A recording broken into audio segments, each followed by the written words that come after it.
अस्सलाम वालेकुम। मेरा नाम डॉक्टर मोहम्मद अनवर है।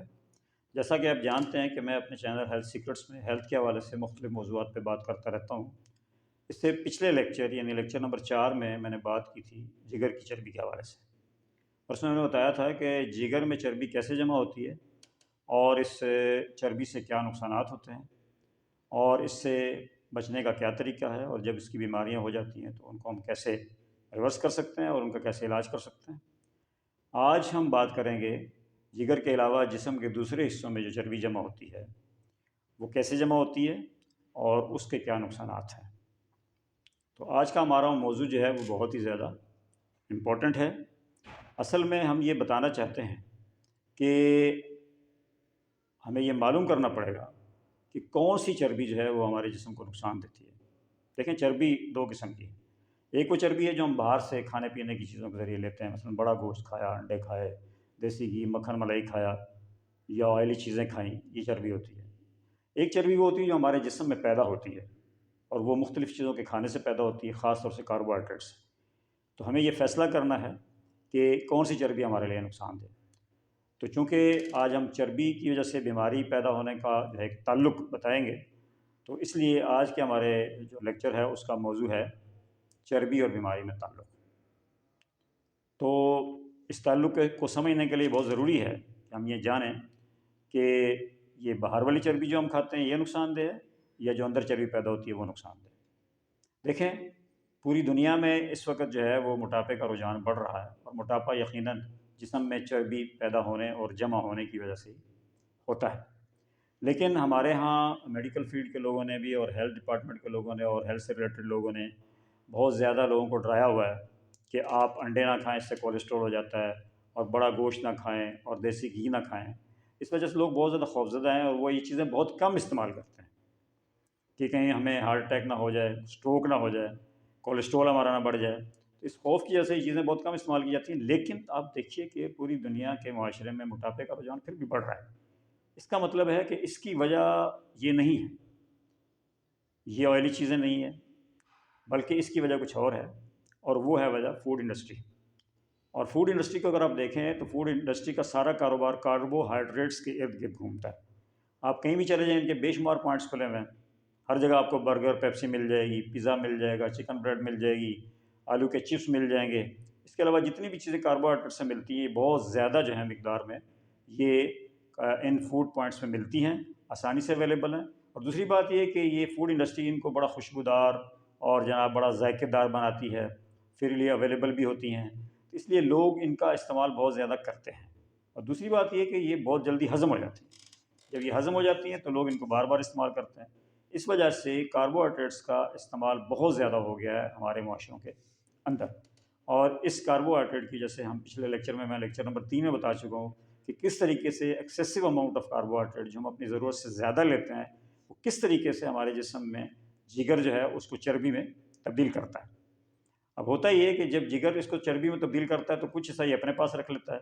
इसलिए जितने भी फैटी लोग होते हैं, मैंने पिछले लेक्चर नंबर 4 में ज़िक्र किया था कि जब हम उनका अल्ट्रासाउंड करते हैं तो उनका फैटी लिवर आता है। पिछले लेक्चर में बता चुका हूँ कि फैटी लिवर के क्या नुकसानात होते हैं। अब इससे एक्सेसिव अमाउंट अगर जब पैदा होती है तो वो जिस्म के दूसरे हिस्सों में जमा होना शुरू हो जाती है, मसलन गर्दन में, पेट पे, कूल्हों पे, और इस तरीके से लोग जो हैं उनका वज़न बहुत ज़्यादा बढ़ जाता है। जब ये चर्बी जिस्म में जमा हो जाती है तो हमारे ये फैटी रिजर्वायर्स कहलाते हैं। ये हमारे कूल्हे और हमारी गर्दन और पेट, ये फैटी रिजर्वायर्स, इनकी भी कोई ना कोई जो है ना, वो आप कह लें कि इनकी भी कोई ना कोई एक हद होती है, कैपेसिटी होती है। जब लोग सालों तक खाते रहते हैं, खाते रहते हैं, खाते रहते हैं, तो ये जो हमारे फैटी रिजर्वायर्स हैं ये भी बढ़ जाते हैं, और फिर ये मज़ीद चर्बी अपने अंदर जमा नहीं कर सकते, और फिर ये चर्बी वापस खून में आती है। ये वो चर्बी है जो नुकसानदेह होती है। जब ये चर्बी खून में आती है तो ये दो तरह के काम करती है। एक तो जब ये खून में आती है तो खून की नालियों को तंग भी करती है और उनमें सूजन भी पैदा करती है। अगर खून की वो नालियाँ जो हमारे दिमाग को जा रही हैं, अगर उनको ये तंग कर दें और किसी हद तक ब्लॉक कर दें तो स्ट्रोक हो सकता है, जिसको हम फालिज कहते हैं।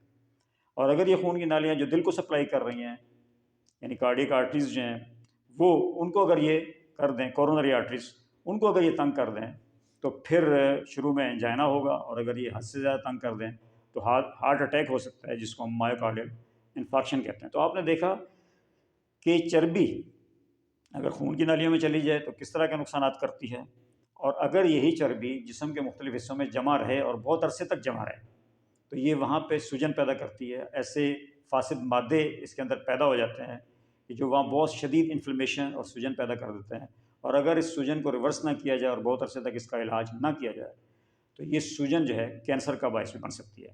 جیسے میں نے بتایا کہ اگر جگر کے اندر چربی ہو اور اس کا علاج نہ کیا جائے تو سیکنڈ سٹیج وہی آتی ہے سوجن کی انفلیمیشن کی، اور اگر انفلیمیشن کا علاج نہ کیا جائے تو تھرڈ سٹیج کیا آتی ہے، اس کی سیروسس کی آتی ہے، یعنی جگر سکڑ جاتا ہے، پھر اس میں پانی پڑ جاتا ہے اور وہ ایک ایسی بیماری پیدا ہو جاتی ہے جس کا بعد میں کوئی علاج نہیں ہوتا۔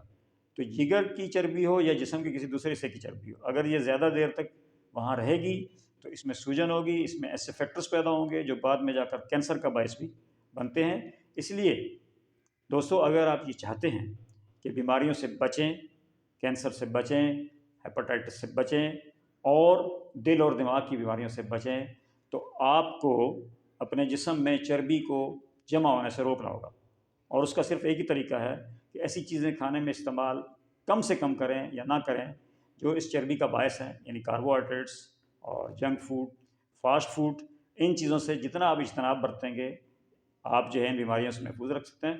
اور دوسرا طریقہ یہ ہے کہ آپ فاسٹنگ کریں، انٹرمیٹنٹ فاسٹنگ، یعنی 1-2 دن کے بعد 15-16 گھنٹے کی فاسٹنگ رکھیں، رمضان کے پورے روزے رکھیں، لیکن خدا کا واسطہ جب روزہ کھولیں تو اس وقت سارے دن کی کسر پوری مت کریں، بلکہ اس وقت اپنے آپ کو تھوڑا کنٹرول میں رکھیں تاکہ آپ نے جو سارا دن اتنی محنت کی اور بھوکے پیاسے رہیں وہ آپ کی ضائع نہ ہو۔ کھانے میں کنٹرول رکھیں، جب آپ کھانا کم کھائیں گے، فاسٹنگ کریں گے اور جو ہے کاربوہائیڈریٹ سے بچیں گے تو آپ یقیناً جو ہے وہ فیٹی لیور سے بھی بچ سکتے ہیں اور موٹاپے سے بھی بچ سکتے ہیں، اوور ویٹ ہونے سے بچ سکتے ہیں، اور پھر اس کی وجہ سے ہونے والی جو بے شمار بیماریاں ہیں ان سے بھی آپ محفوظ رہ سکتے ہیں۔ اگر آپ میرے لیکچر ترتیب سے دیکھیں گے تو آپ کو ساری کہانی سمجھ آ جائے گی کہ بیماری کی وجوہات کیا ہے۔ مجھے امید ہے کہ میرے لیکچرز آپ کو یقیناً سمجھ بھی آتے ہوں گے اور پسند بھی آتے ہوں گے۔ اگر آپ کو میرا لیکچر پسند آیا ہو، سمجھ آیا ہو تو اس کو لائک کر دیجئے، شیئر کیجئے اور بیل آئیکن کا بٹن دبا دیجئے اور میرے چینل کو سبسکرائب کر لیجئے۔